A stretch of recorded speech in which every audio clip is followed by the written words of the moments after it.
Youth Congress സംസ്ഥാന അധ്യക്ഷൻ, നേരത്തെ ഉണ്ടായിരുന്ന സംസ്ഥാന അധ്യക്ഷനെതിരെ ഒരു ആരോപണം ഉയർന്നു. ആരോപണം ഉയർന്ന് 24 മണിക്കൂർ തികയുന്നതിന് മുമ്പ് യൂത്ത് കോൺഗ്രസ് സംസ്ഥാന അധ്യക്ഷ സ്ഥാനത്ത് നിന്ന് അദ്ദേഹത്തെ പുറത്താക്കുന്നു. തുടർന്ന് പാർട്ടിയിൽ നിന്ന് സസ്പെൻഡ് ചെയ്യുകയും ചെയ്തു.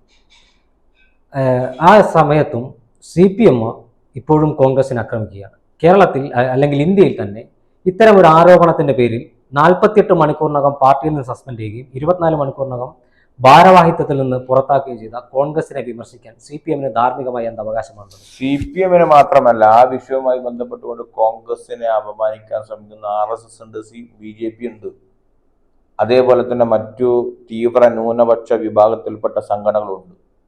ഈ വിഷയത്തിലൊന്നും കോൺഗ്രസിനെ പഠിപ്പിക്കാൻ, സ്ത്രീ വിഷയവുമായി ബന്ധപ്പെട്ടുകൊണ്ട്, നടപടിയുമായി ബന്ധപ്പെട്ടുകൊണ്ട് കോൺഗ്രസിനെ പഠിപ്പിക്കാൻ ഒരു രാഷ്ട്രീയ സംഘടനക്കും അവകാശമില്ല എന്ന് തെളിയിക്കുന്ന നിലപാടാണ് കേരളത്തിലെ കോൺഗ്രസ് പാർട്ടി എടുത്തത്.